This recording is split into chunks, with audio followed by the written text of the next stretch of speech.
the cuts that they've had to take and the impact that this economy has had on every family all across our city. And so when I speak to my friends and people, my neighbors that are firefighters and police officers, I see many of them that really understand, and they know, but these are difficult times. Hopefully we won't be doing these same kinds of things next year. Hopefully we'll do some things that we've corrected for the long term, so that we can come back next year and really be able to build a good solid budget based on the kind of services that the city needs.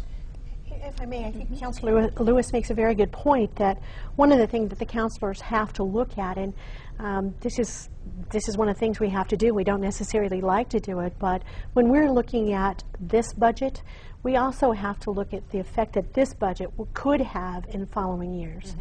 And one of the things that we all considered before we made our votes was, what if we do in fact allow the furloughs, we have the pay cuts, but have the contracts that say that those pay cuts will be made up in a following year or in 2 years.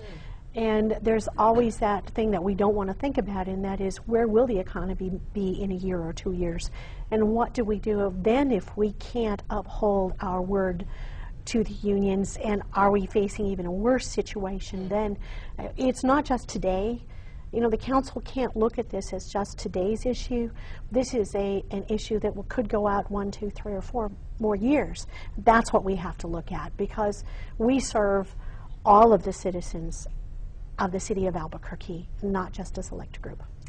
I wanted to ask a question about another issue that came up during this whole process, and that is the negotiator, the private negotiator that the city has employed to handle some of the negotiations with the unions. What is the concern with that? This is someone who was making over $100 an hour, I believe, up to a $55,000 contract total, and the council seemed to take issue with that. My biggest concern with the negotiator that was working for the mayor, and I mean the mayor has every right to hire the negotiator that he chooses, is that they sent down an EC asking for immediate action, and in this legislation they were asking for a $110,000 contract per year for 3 years with a 1-year extension, which would have been a $440,000 contract. Mr. Martinez has already been paid $55,000, so that's close to a $500,000 contract.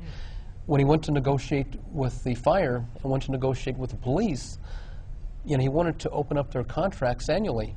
He wanted a long-term contract for himself for 4 years, yet when it came to the police contract and the fire contract, he wanted to look at that contract annually.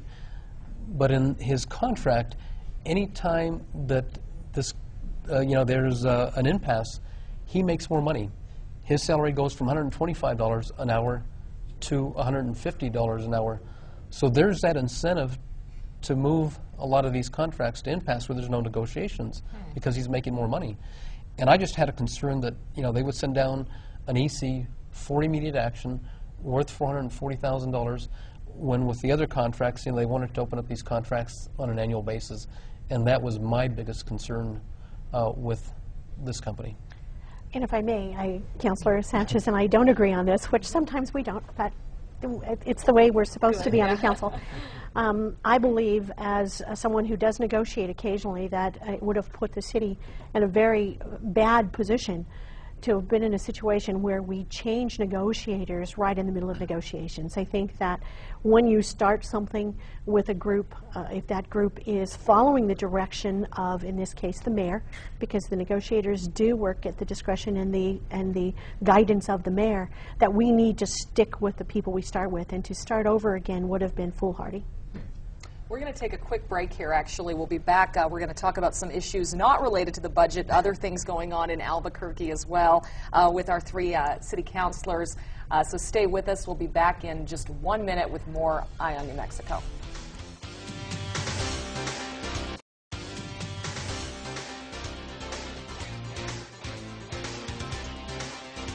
For Eye on New Mexico today, once again, we are talking with Albuquerque City Councilors Dan Lewis, Trudy Jones, City Council Vice President, and Ken Sanchez, City Council President. Thank you all for being here today.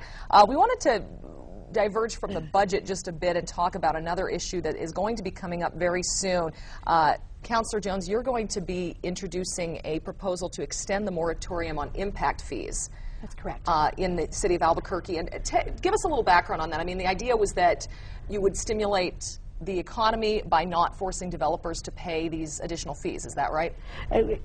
Kind of. Okay. The existing moratorium, in fact, says there will be no impact fees paid on greenbuilt construction that was started within such X date and completed by December 31st of this year.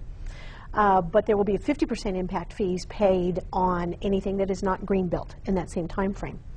It did help stimulate a little bit. We started some residential construction that will qualify for this. I think maybe a couple commercial properties, certainly not huge, because if the market's not there, the people aren't going to build no matter what kind of incentives they give them. But we are proposing an extension of that moratorium because any new construction, any new work that we can get in the city of Albuquerque helps. It stimulates gross receipts tax, it stimulates jobs and wages, and that's what we're trying to do today. And it does it at very little cost to the city of Albuquerque, because if they're not built, there is no impact fee paid anyway. So let's see if we can't get some jobs going and some people employed and give up a little bit on the impact fee. So yes, we will introduce at the first meeting in August a resolution to extend the impact fee moratorium the same as it exists today, 50% on regular construction, 100% moratorium on green build. And Councillor Lewis, being a West Side councillor with a lot of development issues on your side of town, certainly you want development out there. What have your thoughts been on this? We should have a moratorium, and not just as a stimulus type of an effect, but to make the government take a break from something they should have never done in the first place. And the West Siders pay the highest tax, the highest impact fee taxes. I think it's a hidden regulatory tax. I think it's discriminatory. We talk about developers. Many of them are mom and pop, shops and stores, and people trying to make a living and trying to, sell some products, trying to employ some people.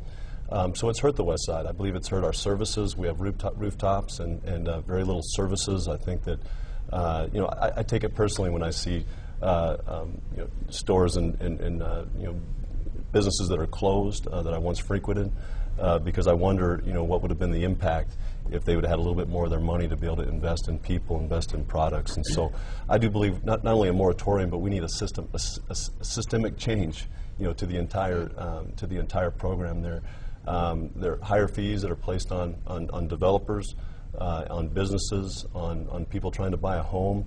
I think it's discriminatory in the sense that it affects low-income, middle-income families trying to purchase a home. In the West, I think there's also a good point that the West Side pays a good amount of gross receipts taxes, pays a good amount of our new quarter cent tax.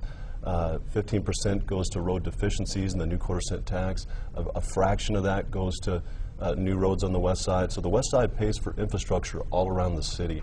And so it's a tax. It's a hidden tax that I believe we need a systemic change to the entire program.